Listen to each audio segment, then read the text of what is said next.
pagi ini adalah hari Jumat berkah bagi kita semuanya.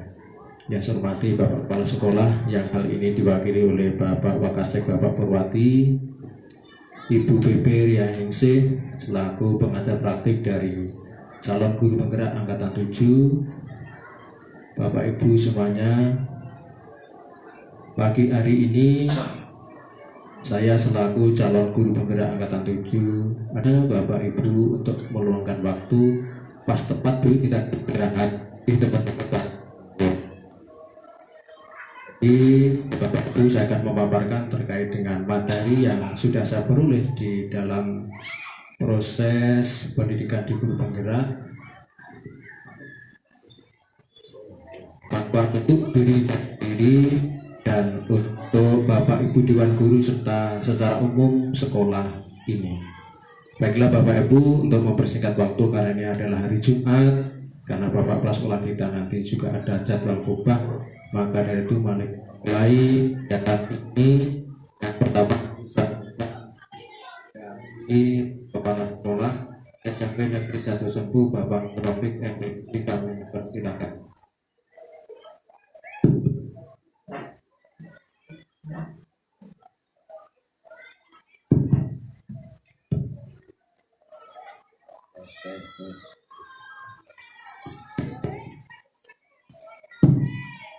Halo, tes. Assalamualaikum warahmatullahi wabarakatuh. Alhamdulillahirabbil alamin. Shalatu wassalamu ala asrofil anbiya'i wal mursalin wa ala alihi wa ashabihi ajma'in. Nama ba'du. Bapak-bapak, ibu-ibu yang saya hormati, wabil khusus Ibu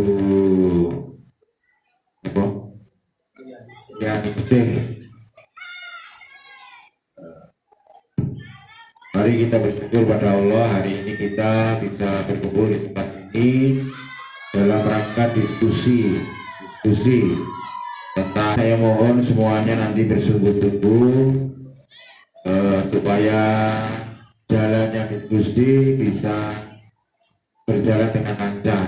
Saya harap dengan adanya guru penggerak di SMP 1 Sempu ini, pelaksanaan implementasi kurikulum merdeka ini bisa lebih mantap, lebih bisa maju ya, dibandingkan dengan sekolah-sekolah yang tidak ada guru penggeraknya. Nah, ini termasuk dari cabang-cabang dari Merdeka Belajar. Ini Merdeka Belajar itu menghasilkan banyak hasilnya. Satu, tidak ada ujian nasional. Nah, kemudian ada kurikulum merdeka. Jadi kurikulum merdeka itu tidak menghasilkan Merdeka Belajar, bukan. Tapi Merdeka Belajar menghasilkan kurikulum merdeka, menghasilkan guru penggerak begitu. Nah, karena ini adalah tugas dari kementerian, tugas dari negara, monggo dilaksanakan dengan sebaik-baiknya. Kita semua ini sebagai abdi negara seharusnya taat tentang kebijakan pemerintah, wabil khusus Kementerian Pendidikan, Ristek dan Kemendikbud Ristek. Kemarin Pak Joko sudah berkunjung di kantor Kemendikbud Ristek, itu seperti apa kita belum ya. Nah, mudah-mudahan nanti bisa diimplementasikan oleh-olehnya dari sana. Kemendikbud Ristek itu ya luar biasa menangani pendidikan seluruh Indonesia dan di luar negeri. Bapak Ibu yang saya hormati, mudah-mudahan acara ini bisa berlangsung dengan lancar dan mudah-mudahan bisa menghasilkan sesuatu yang bermanfaat bagi sekolah kita. Saya ditugasi membuka acara ini ya. Ya, mari kita membaca Bismillah bersama. Mudah-mudahan acara kita bisa berlangsung dengan lancar. Bismillahirrohmanirrohim. Dengan bacaan itu secara resmi acara ini dibuka. Assalamualaikum warahmatullahi wabarakatuh. Selamat pagi, salam sejahtera bagi Bapak Ibu semuanya. Alhamdulillahirobbilalamin. Pagi hari ini kita masih diberikan nikmat oleh Allah berupa kesempatan nikmat yang luar biasa yang Allah berikan kepada kita semuanya. Bapak Ibu yang saya hormati, Bapak Kepala Sekolah, Bapak Ibu Dewan Guru, perkenalkanlah di sini saya calon guru penggerak angkatan ke-7 akan memaparkan diseminasi terkait materi yang sudah kami peroleh di modul 1.4, yaitu terkait dengan budaya positif, yang mana budaya ini sebenarnya sudah ada di sekolah kita Bapak Ibu, namun lebih spesifiknya yang harus terupdate, yang terbaru, yaitu harus dikoneksikan dengan kurikulum Merdeka. Ini Bapak Ibu nanti kita akan berbagi dengan Bapak Ibu semuanya, yaitu Bapak Ibu aksi nyata modul 1.4 diseminasi pemahaman dan pengalaman penerapan budaya positif. Nanti akan saya tampilkan juga terkait dengan budaya positif sebagai institusi yang harus kita laksanakan kepada siswa-siswi kita.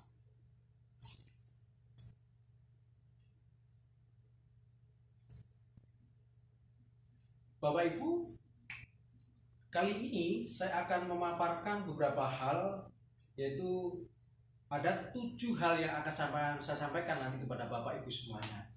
Yang pertama adalah perubahan paradigma baru, disiplin positif, kebutuhan dasar manusia, motivasi perilaku manusia, posisi kontrol institusi, keyakinan kelas, dan yang terakhir nanti adalah segitiga institusi. Apa selanjutnya Bapak Ibu? Ya, yang pertama adalah pembelajaran dengan paradigma baru. Apa itu pembelajaran paradigma baru? Pembelajaran yang dilakukan berdasarkan prinsip pembelajaran yang berdiferensiasi untuk mewujudkan profil pelajar Pancasila. Jadi Bapak Ibu, saya rasa sudah banyak yang mengikuti di platform Merdeka Belajar. Di situ Bapak Ibu juga sudah mendapatkan pelatihan-pelatihan yang sudah Bapak Ibu ikuti tentang pembelajaran berdiferensiasi, yaitu pembelajaran yang memerdekakan siswa. Kita tahu diferensiasi artinya ada sebuah perbedaan di dalam kelas kita ini. Maka dari itu kita harus melayani itu dengan diferensiasi, yaitu intinya adalah mengedepankan siswa kita. Dan endingnya adalah nanti sesuai dengan Ki Hajar Dewantara memerdekakan siswa. Karena merdeka otomatis dalam proses pembelajaran nanti siswa kita akan menjadi lebih bahagia. Tentunya untuk mewujudkan profil pelajar Pancasila. Ya ini ada profil pelajar Pancasila.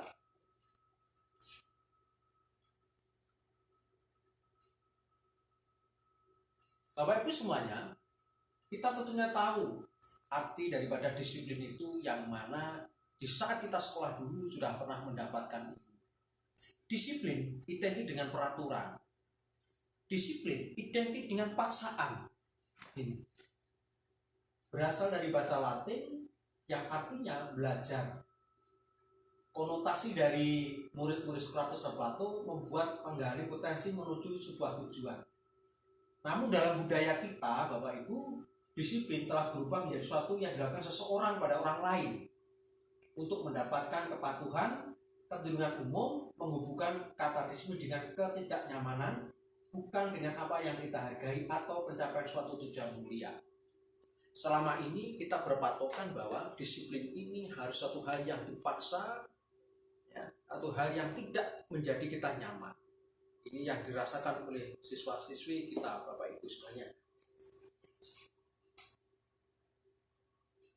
Lalu disiplin yang positif yang sebenarnya harus ditetapkan kepada siswa-siswi kita ini adalah apa, Bapak Ibu? Ini merupakan salah satu cara penerapan disiplin yang bertujuan untuk membutuhkan kesadaran dan memberdayakan anak untuk melakukan sesuatu tanpa paksaan, ancaman, dan hukuman. Ini kuncinya yang membedakan antara disiplin yang tadi konotasinya memaksa, saat ini dengan kurikulum merdeka ini kita harus mampu menumbuhkan kesadaran pada diri anak untuk melakukan sesuatu. Hal yang simpel adalah anak sadar bahwa membutuhkan ilmu sehingga mereka datang sekolah tepat waktu, masuk kelas tepat waktu, mengerjakan tugas, namun tidak ada unsur paksaan. Ini menjadi sebuah PR bagi kita semuanya Bapak Ibu, dengan berbagai karakter dari siswa, latar belakang yang berbeda ini akan menjadi sulit bagi kita semuanya. Ya, ancaman yang sering kita lakukan Bapak kepada anak didik kita untuk mendisiplinkan sesuatu hal, maka kita biasanya menggunakan trik yang tersebut, yaitu dengan ancaman, agar anak itu menuruti apa yang menjadi kemampuan kita. Yang terakhir adalah hukuman. Efek jerah, efek takut dari anak-anak kita ini adalah sebuah hukuman, di mana dengan hukuman ini anak-anak kelihatannya dari luar ini ya oke-oke saja, namun kita tidak tahu apa yang dirasakan oleh anak-anak, karena kadang-kala hukuman kita melampaui batas. Apalagi dengan sekarang ini kurikulum merdeka ini, dengan hiruk pikuknya dunia pendidikan ini semakin kompleks. Kita diawasi oleh semuanya. Ya, sekarang sudah banyak sekali Bapak Ibu guru yang dilaporkan oleh wali murid, dipenjarakan karena apa? Ini hukuman berupa fisik yang pada endingnya nanti akan berakibat fatal pada anak tersebut.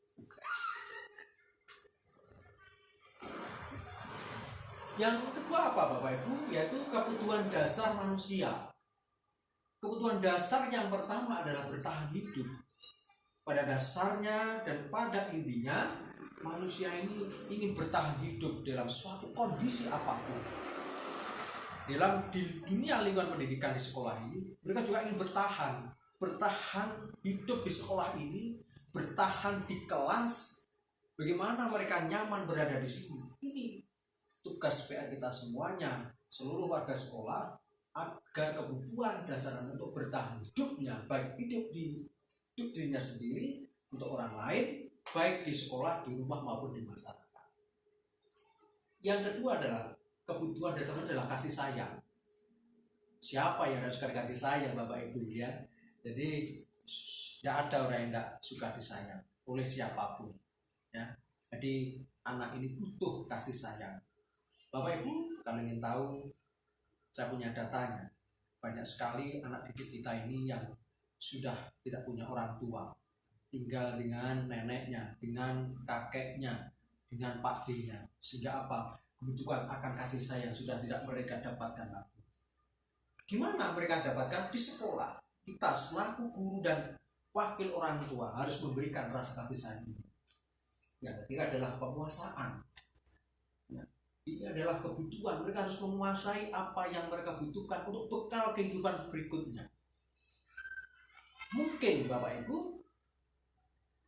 lapangan pekerjaan hari ini yang kita berikan bekal pada anak-anak belum tentu 10-20 tahun yang akan lagi akan dibutuhkan oleh anak-anak. Mungkin akan hilang apa yang kita ajarkan saat ini.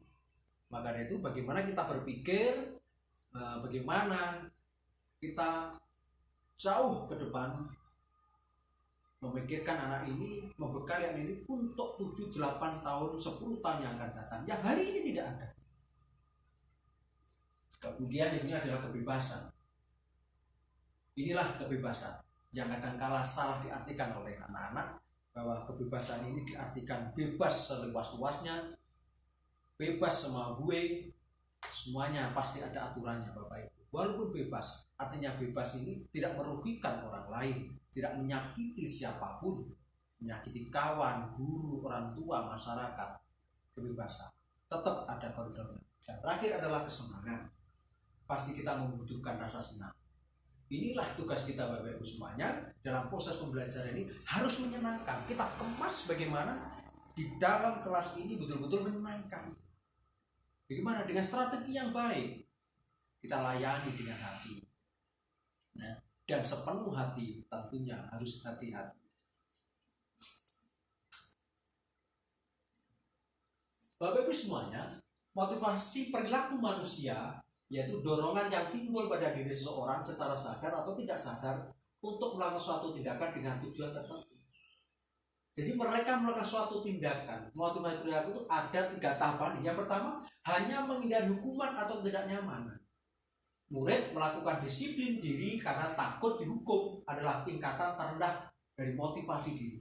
Jadi mereka ke sekolah datang pagi-pagi karena takut dihukum. Karena biasanya Pak Pur ya, ini berjaga di sana di depan, dijaga yang terlambat suruh push up, ya bahkan ada yang disiram air, suruh sholat. Jadi tahapannya masih pada menghindari hukuman saja.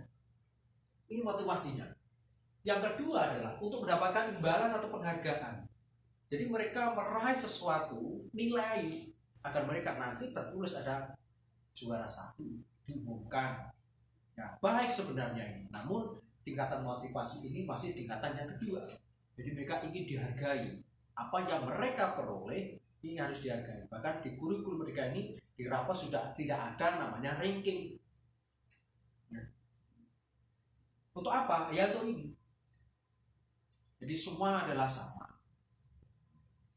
Yang ketiga adalah untuk menjadi orang yang mereka inginkan dan menghargai diri sendiri dengan nilai yang mereka percayai. Murid melakukan disiplin diri karena sadar akan nilai kebajikan. Ini adalah motivasi akan membuat seorang memiliki diri positif. Jadi mereka sadar ini adalah sebuah kebutuhan pribadi mereka. Contoh Bapak Ibu, jadi anak-anak mempunyai cita-cita ingin menjadi seorang polisi atau tentara. Mereka sudah dapat menggambarkan bagaimana masuk TNI Polri dengan disiplin yang sangat tinggi. Tanpa adanya hukuman penghargaan, mereka memang sudah termotivasi untuk mendisiplinkan dirinya sendiri. Mulai bangun tidur, mereka sudah bisa merapikan, membantu orang tua, sudah bisa memanage waktu, kapan harus berangkat ke sekolah, jarak tempuh yang mereka lalui ini berapa waktu, saya harus nyampe ke sekolah pukul berapa, sekolah tutup jam berapa. Jadi mereka sudah sadar betul ini, sudah menjadi kebutuhan. Sehingga kalau mereka tidak melakukan hal itu, mereka merasa bersalah. Bukan karena hukuman atau imbalan. Karena apa? Lalu konsep disiplin yang gagal ini adalah penghukuman. Hukuman ini sifatnya menyakitkan. Ya. Karena kadang-kadang kita tidak bertanya kepada siswa kita, lalu kenapa mereka terlambat? Langsung kita hukum push up, kita siram air, ya, suruh jalan jongkok dan sebagainya. Apakah pernah kita bertanya, mengapa kamu terlambat? Yang kedua, tidak nyaman. Ya.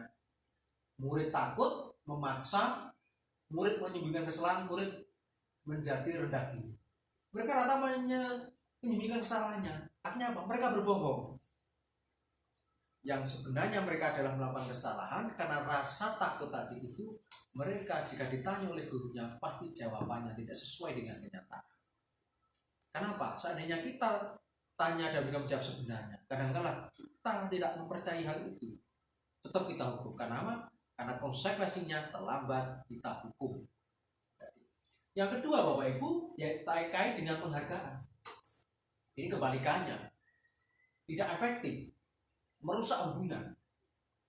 Artinya di saat anak meraih sesuatu dan kita lupa memberikan penghargaan kepada anak tersebut, maka akan merusak hubungan. Kenapa ya? Pak Joko kok tidak sayang lagi, tidak memberikan sesuatu, tidak memuji saya. Ada apa? Ya, termasuk kita Bapak Ibu. Mematikan kreativitas. Nah, saya sudah juara 1, sudah dapat penghargaan dari sekolah. Maka kreatifnya akan berubah. Menghubungkan dengan sistem ranking, merapat menghargai dirinya. Kenapa? Kadangkala saya juga pernah dicurhati oleh anak-anak saya, Bapak Ibu, mereka di saat rapotan merasa takut dengan orang tuanya. Kenapa? Karena mereka bertanya, Pak, saya ingin berapa? Saja. Kenapa loh? Ya, saya takut Pak kalau tidak ingin 1, orang tua saya tidak ingin. Hal ini Bapak Ibu. Kalau ingin 1 nanti dapat hadiah lain.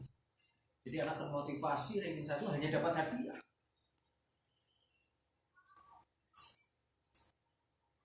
Ya baru konsep disiplin dengan identitas yang sukses. Ini bedanya. Konsekuensi penguasaan jangka pendek perlu monitoring berkelanjutan, stimulus respon, murid menghormati peraturan, kehilangan waktu untuk mengurangi kesalahan. Ini sudah tahapannya sudah lebih baik dari hukuman dan penghargaan tadi. Konsekuen, mereka punya konsekuensinya. Ya, monitoring berkelanjutan. Yang paling tertinggi adalah Bapak Ibu adalah restitusi. Murid bertanggung jawab atas perilakunya. Fokus pada pembinaan masyarakat jangka panjang, murid menghormati dirinya dan orang lain, teori kontrol, murid bersemangat memperbaiki kesalahan. Kenapa? Ini kita gali Bapak Ibu. Kita gali dari anak didik kita. Contoh yang paling ringan, jika anak kita terlambat, kita sambut senyum Bapak Ibu, kita tanya kenapa kamu terlambat, mereka pasti akan menjawab, Pak saya terlambat tadi karena bangun kesiangan. Kemudian biar mereka tidak merasa bersalah Bapak Ibu, kita sampaikan, ya Bapak Ibu dulu juga pernah melakukan hal itu, pernah terlambat, kamu sudah luar biasa, walaupun terlambat masih berkenan hadir untuk ke sekolah. Sehingga mereka walaupun mereka bersalah tapi tidak merasa bersalah dan tidak kita salahkan. Jadi mereka menjadi sadar, oh iya saya salah kok tidak tersalahkan ya. Terus kita tanya solusinya bagaimana biar seandainya kamu biar tidak terlambat. Ini bukan dari kita solusinya, mereka bagaimana caranya. Bangun akan pagi, di HP-nya ini disetting alarm, bagaimana bisa mereka datang bangun lebih pagi lagi, bukan bisa memanage kapan mandinya, berangkatnya. Ini adalah restitusi Bapak Ibu. Konsep pendekatan restitusi ini ya Bapak Ibu, sebuah cara menanam kondisi positif pada murid. Pengertian restitusi adalah proses menciptakan kondisi bagi murid untuk memperbaiki kesalahan mereka sehingga mereka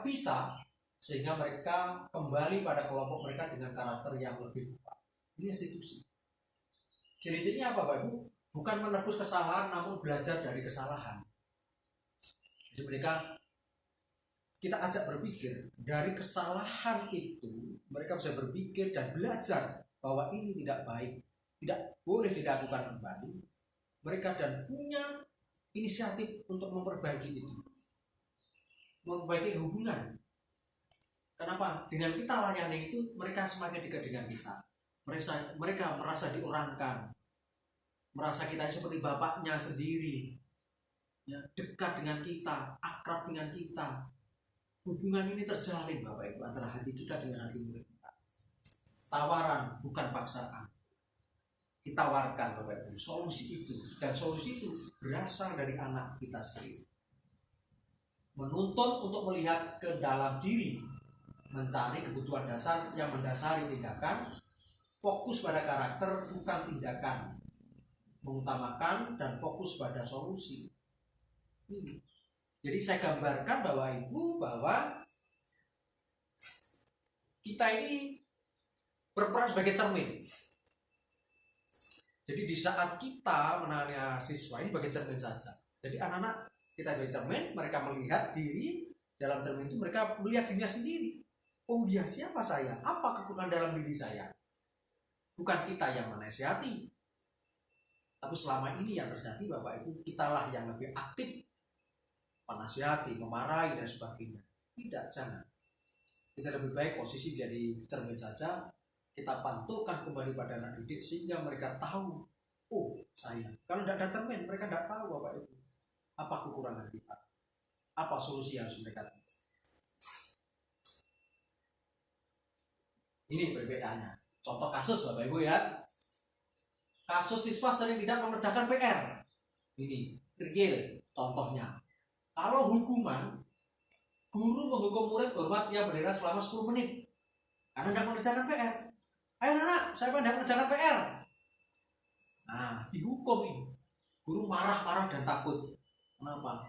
PR sudah mungkin 2 minggu. Bapak Ibu capek, ada masalah di rumah, kemudian ke sekolah. Ya, anak-anak didik, Bapak Ibu tidak mengerjakan PR. Apa yang terjadi? Kita hukum, solusi tercepat. Yang kedua, konsekuensi. Guru memberikan konsekuensi untuk mengerjakan PR-nya saat istirahat dikerjakan berlipat-lipat. Karena kamu tidak mengerjakan, tapi hari ini harus ada nilai, kamu nanti kerjakan setelah pelajaran Bapak Ibu. Ya, karena kawanmu mengerjakan 1 lembar, kamu bisa 2 lembar atau 3 lembar. Ini konsekuen. Guru tegas dan murid mentaati peraturan. Tegas. Kan kemarin sudah kita sepakati, ya. Kalau tidak mengerjakan, nanti mengerjakan tugasnya berlipat-lipat. Namun berbeda dengan institusi ini, Bapak Ibu. Guru menanyakan keyakinan kelas dirinya untuk membantu siswa menyelesaikan masalahnya. Kita kembalikan. Ya. Di dalam kelas sudah ada tulisan besar keyakinan kelas. Jika tidak mengerjakan PR, apa yang harus mereka lakukan? Jadi mereka sadar, oh ya, kalau saya tidak mengerjakan PR, saya harus. Ini dari diri mereka sendiri. Kalau hukuman konsekuensi ini dari kita. Kalau institusi ini dari mereka sendiri, karena yang membuat itu adalah mereka. Makanya kita hanya membalikkan saja. Ini yang kami buat kemarin kesepakatan. Kalau tidak mengerjakan PR, kamu akan mengerjakan PR setelah istirahat. Sama-sama ini, tapi berbeda. Guru terbuka dan murid menghormati dirinya dan orang lain. Guru terbuka. Ya. Ayo anak-anak, siapa yang tidak mengerjakan tugas hari ini, ayo lihat kesepakatan kelas kita kemarin. Jadi anak menjadi sadar untuk melakukan itu.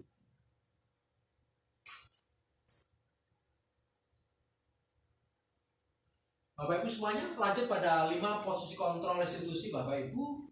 Ini ada 1 sebagai penghukum, pembuat merasa bersalah, teman, pemantau, dan manajer. Dari sekian ini Bapak Ibu, yang tertinggi adalah sebagai manajer. Dan ini memang tahapannya adalah ini. Ria di lapangan memang Bapak Ibu, ketika sebuah lembaga, ya, sistem yang belum terbentuk, tidak bisa langsung kepada manajer. Ya, awalnya mungkin dari menghukum dulu. Ya. Tapi ini tidak boleh diteruskan berkelanjutan, harus berhenti, harus dirubah, membuat merasa bersalah.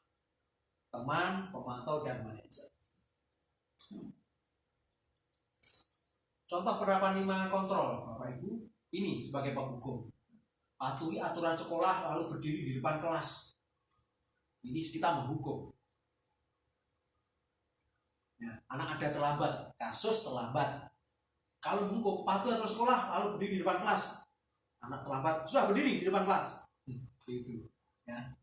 Yang kedua, membuat merasa bersalah. Berapa kali Pak Guru harus berita kamu, Pak Guru kecewa sama kamu. Tidak kita hukum, tapi dengan perkataan verbal kita. Pak Guru bilang apa kemarin? Kamu jangan terlambat lagi. Saya kecewa. Jadi anak kemudian duduk di bangkunya ambil, salah saya. Ya. Kemudian sebagai teman, ini yang sering kita lakukan Bapak Ibu. Ayolah tahapan tertib buat Pak Guru bangga. Kali ini tidak apa-apa, kamu salah. Oke nak, ini bahasa panggilan nak, le, sayangku. Ini sebuah panggilan. Bapak Ibu semuanya, kita lanjut materi berikutnya yaitu tentang keyakinan kelas. Jadi keyakinan kelas dan peraturan kelas Bapak Ibu. Ini kita harus tahu bedanya antara keyakinan kelas dan peraturan kelas. Jadi sebenarnya mirip, beda tipis saja Bapak Ibu antara keyakinan kelas dan peraturan kelas. Yang membedakan adalah peraturan kelas ini dibuat sepihak tanpa adanya koordinasi dari semua unsur yang ada. Namun kalau keyakinan kelas ini melibatkan semua unsur yang ada, dengan siswa, dengan guru. Ini terjadi sebuah interaksi kesepakatan yang mana unsur ini tidak memaksa. Contoh yang sudah saya lakukan adalah, mari kita simak Bapak Ibu.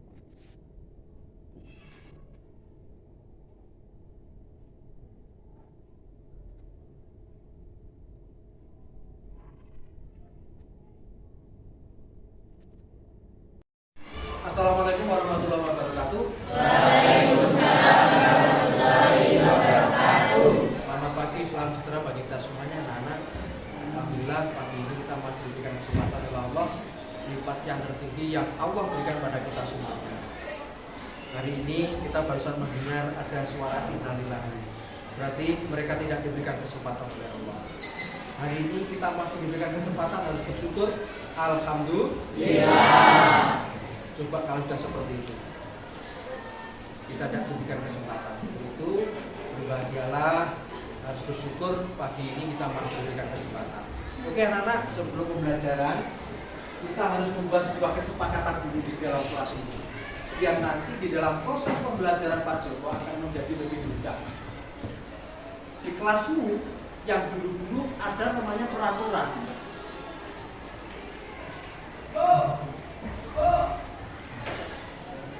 Apakah ada yang tahu bedanya peraturan dan kesepakatan? Sama ada kelasnya, ini peraturan, ini kesepakatan. Mungkin ada yang tahu bedanya kesepakatan dan peraturan.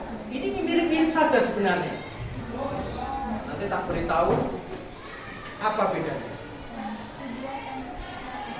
Kalau kesepakatan ini diambil dari peraturan, ya, bedanya peraturan ini sepihak. Itu bedanya. Apakah peraturan di belakangmu itu kamu pernah diajak rembukan? Tidak. Itu bedanya. Dan di situ ada pembobotan. Anak dilarang, semuanya serba dilarang. Dan kamu tidak mau dilarang.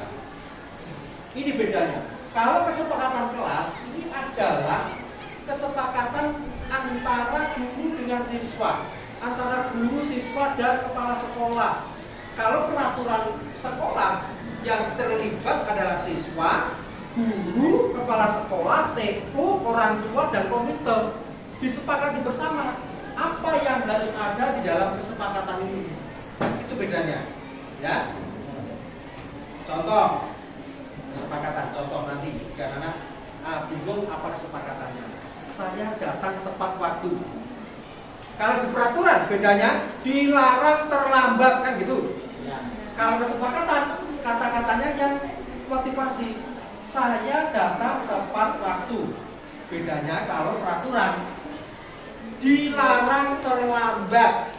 Kalau terlambat push up 10 kali lain peraturan. Ya.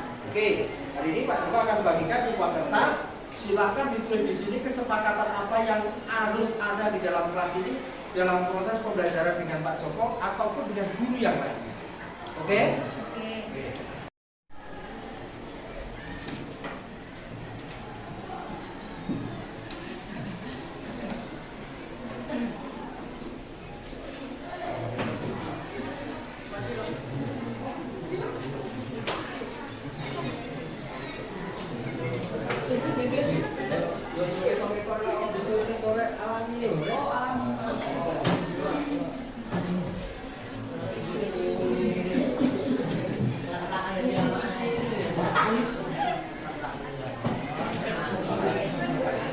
Oke, silakan ditulis kesepakatan apa yang harus ada di dalam kelas ini.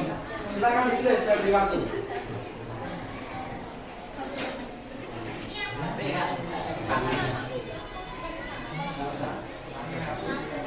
Langsung tulis Kesempatan ya, termasuk boleh HP kan Bapak. Di luar sini nggak boleh. Nggak boleh. Ya.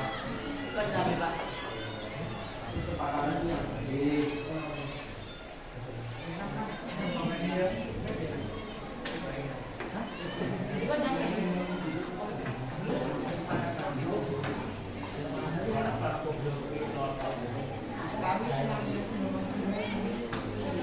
Yang biasanya Pak Joko lakukan bisa pertemuan dengan Dewan Pak Joko, kesepakatannya boleh buka HP tapi hanya WA. Itu kesepakatan.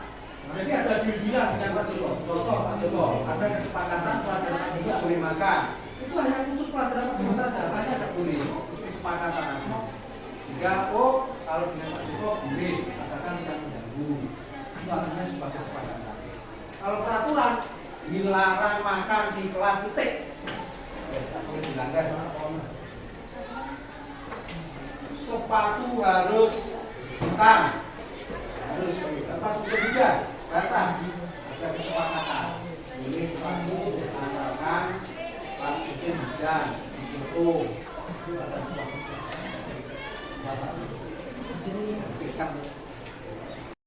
Kesepakatan kita buat, mari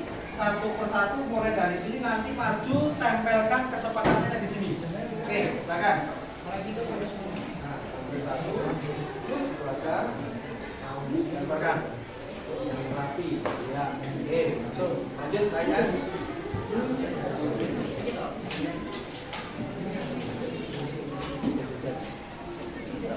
Ya.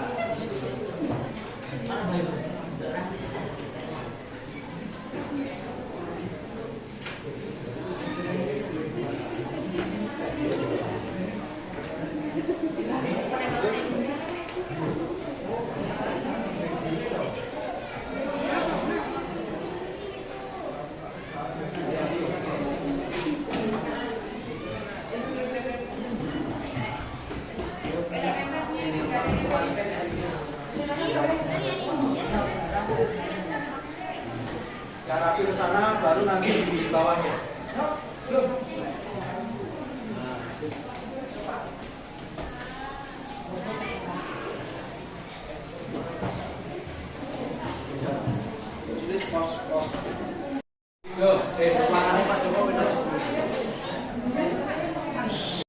Semuanya sudah mengumpulkan hasil kesepakatan kelas dari masing anak-anak. Ini kurang lebih ada 32 kesepakatan ya. Di antaranya ada kami ingin menjadi siswa-siswi terbaik dari yang terbaik. Wah, dari yang baik menjadi terbaik. Nomor satu di atas nomor satu ya. Kami ingin menjadi siswa-siswi terbaik dari yang terbaik. Sama. Nanti dikelompokkan menjadi satu. Kami senantiasa menghormati guru. Menghormati guru berarti siapapun gurunya yang masuk di kelas ini harus dihormati. Oke, ini juga kurang lebih ada 11 perbedaan di sini. Mari kita buat dan kita tuliskan di sini. Yang tulisannya bagus, nah, bisa dituliskan di sini. Kita rangkum jadi satu. Ya.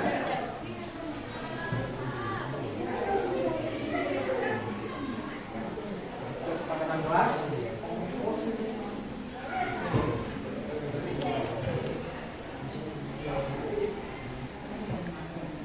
Oke, nomor satu. Hasil rangkuman dari kawan-kawan nomor satu. Kami selalu datang tepat waktu.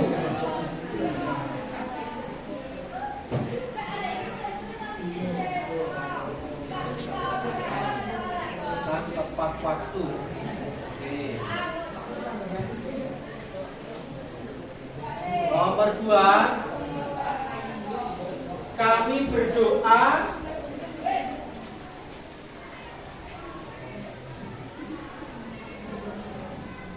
sebelum dan sesudah belajar.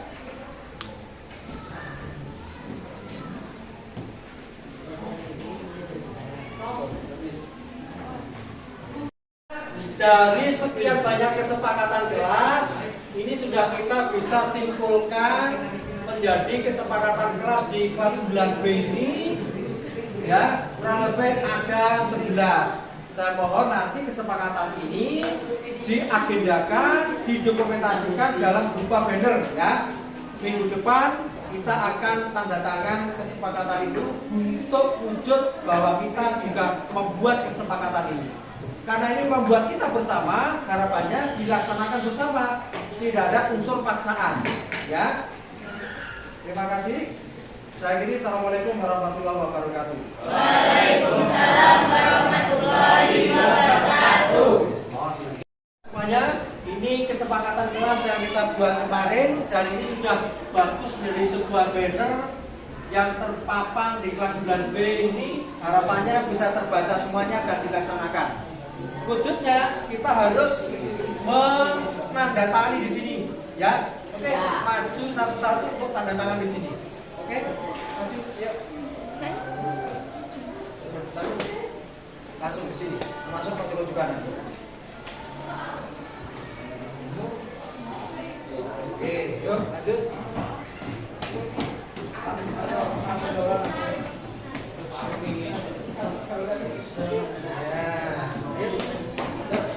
Langsung, pokoknya 5 dulu.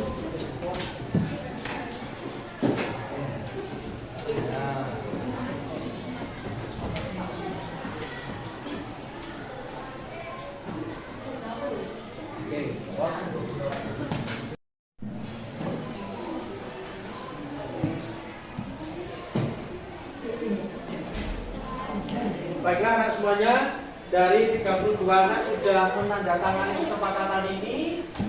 Ini berarti sudah sah dan resmi. Mari kita jalankan sesuai dengan kesepakatan kita di kelas ini, ya. Mudah-mudahan di pembelajaran berikutnya kita menjadi lebih baik. Oke, Pak Akhiri, terima kasih. Assalamualaikum warahmatullahi wabarakatuh. Waalaikumsalam warahmatullahi wabarakatuh. Bapak Ibu, itu tadi cuplikan bagaimana kita membuat sebuah kesepakatan kelas di kelas yang sudah saya lakukan, di mana ini terjadi interaksi yang luar biasa. Ini membuat anak menjadi bahagia dan anak menjadi paham bedanya antara peraturan dan kesepakatan kelas. Jadi Bapak Ibu, keyakinan kelas berupa pernyataan lingkungan yang dibuat dalam bentuk kalimat positif. Keyakinan kelas tidak dibuat dalam jumlah banyak sehingga mudah diingat dan dipahami oleh semua warga kelas. Keyakinan kelas merupakan sesuatu yang dapat diterapkan di lingkungan kelas tersebut. Jadi ini sebenarnya sebuah kesepakatan di dalam kelas tersebut yang tadi prosesnya sudah saya sampaikan tadi. Nah, tahapannya seperti apa Bapak Ibu? Ini ada tahapannya. Guru meminta semua murid di kelas untuk menuliskan apa saja yang akan mereka tuliskan. Ini bisa menggunakan alat seperti ini Bapak Ibu, ya. Kemudian dari usulan tersebut kita tulis di dalam papan tulis, kemudian atau bisa ditempelkan. Ya, setelah itu dari kalimat-kalimat anak tadi ini, maka ini bisa kita sederhanakan. Ya, kita sederhanakan menjadi sebuah kalimat yang positif. Setelah itu nanti kita bannerkan, kita cetak, kita taruh di dalam kelas sebagai bentuk pengingat untuk bagi anak-anak kita semuanya. Ini contohnya Bapak Ibu yang sudah saya buat dengan keyakinan kelas anak 9C. Ini ada kami saling menjaga kebersihan kelas. Kami saling menjaga kerapian kelas. Kami akan selalu melakukan hal yang terbaik. Kami saling tolong-menolong dan menghormati. Kami akan aktif dan bersemangat dalam setiap pembelajaran. Ini adalah bentuk-bentuk kesepakatan yang sudah kita buat di kelas 9C dan kemarin juga di kelas di 9B. Contohnya tadi video pembelajaran yang saya sampaikan terkait dengan kesepakatan kelas. Dan ini Bapak Ibu ada segitiga restitusi. Ini ada menstabilkan identitas, validasi tindakan yang salah, menanyakan keyakinan. Jadi apa yang kita lakukan dalam segitiga restitusi ini membangkitkan motivasi diri dalam diri anak. Ini yang tadi saya sampaikan, ada menghukum, ada penghargaan, ada konsekuensi. Maka segitiga restitusi ini adalah sebuah motivasi diri yang tertinggi dalam tahapannya. Ini juga nanti ada videonya Bapak Ibu yang bisa saya sampaikan contoh penanganan segitiga restitusi yang sudah saya sampaikan dan sudah saya terapkan dalam pembelajaran dalam rangka penerapan segitiga restitusi. Ini contohnya Bapak Ibu.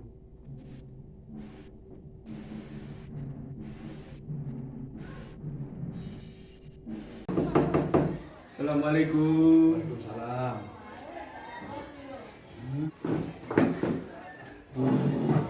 Nah, gimana Radit kabarnya?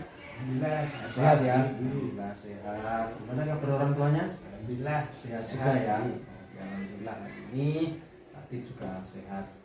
Yang pertama Pak Joko sampaikan terima kasih pada Radit mau berkenan hadir untuk Pak Joko panggil ke ruang BK. Terima kasih kemudian dicatat kalau sebagai amal ibadah. Yang kedua Pak Joko maaf ya karena mengganggu waktunya Radit. Nah, Radit untuk kesannya. Nanti Radit kita awali kegiatan ini dengan baca basmalah, mudah-mudahan kegiatan kita ini diberkati oleh Allah. Amin. Baca bersama-sama. Bismillahirrahmanirrahim. Oleh Radit, ini saya lihat catatan oleh Radit kok sering terlambat. Iya.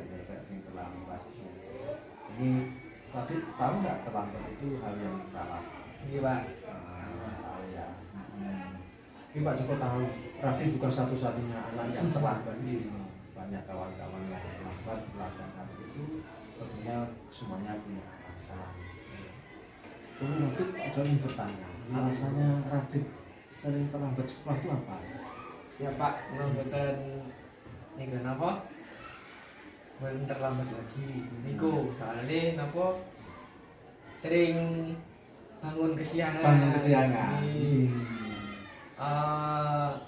Malamnya main game juga larut malam. sampai larut malam jam berapa biasanya? jam 12 Jam Pak. 12. Orang tua kerja pagi-pagi Pak. Pagi Jadi sudah berangkat. mboten sing Coba bangunkan. Iya. Oke. Tidak ada cara lain selain itu. Siapa? Kalau mboten ngulangi. Oke, sip. Gini deh, jadi terlambat itu ada salah satu kegiatan yang sepakati bersama bahwa itu melanggar kesepakatan kelas. Di kelas Marati kan sudah dibuat kesepakatan kelas ya. Sudah. Nah, bersama dengan teman kelas, dengan wali kelasnya, dengan guru BK-nya bahwa sekolah harus tepat waktu kan itu ya. Iya. Berarti menyadari hal itu ya, Menyadari, Pak. bahwa itu melanggar konsekuensi ada yang ada di kelas. Apakah Radit A nanti akan datang terlambat lagi? Tidak Pak, saya janji tidak akan terlambat lagi. Oke, bagus, karena sudah ada kesepakatan kelas, tapi tidak akan berjanji lagi. Terus kemudian yang akan dilakukan Radit apa? Biar tidak terlambat. Itu Pak, bangun lebih awal dengan Bangun lebih awal, membunyikan alarm, main game tidak terlalu larut malam. sip, itu bagus yang dilakukan. Mudah-mudahan Mas Radit akan bisa berubah, bisa sekolah tepat waktu, tugas-tugasnya bisa selesai. Oke, Mas Radit, terima kasih atas pertemuan kita hari ini. Mudah-mudahan Mas Radit akan membawa perubahan yang baik, kemudian bisa sekolah tepat waktu. Terima kasih, Pak Joko. Mohon maaf, Mas Radit bisa. Oke.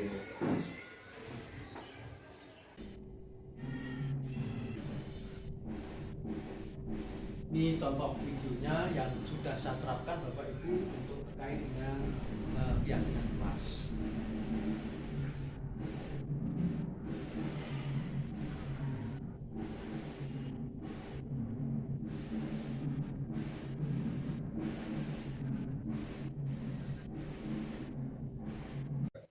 Sehingga mau sampai air segini kan tidak mungkin kita bekerja di dalam air dan sepatu kita tenggelam. Sehingga saya hukum, saya jemur dari jam 7 sampai jam 11 tidak ada paling karena anaknya salah.